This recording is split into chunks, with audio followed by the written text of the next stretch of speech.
guys, nahuli na naman tayo ng remora fish.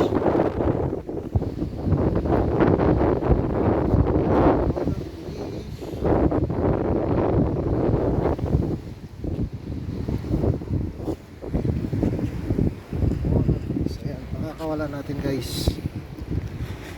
Babalik natin sa dagat.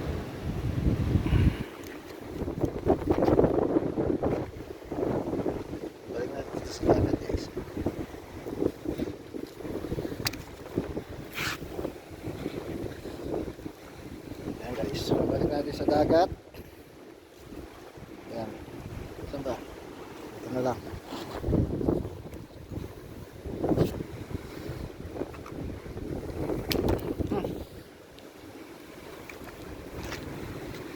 Dulas.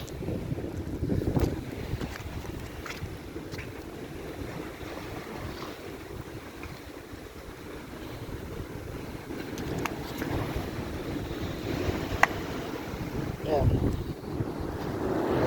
Ayan guys. Balik natin sa dagat. 1, 3.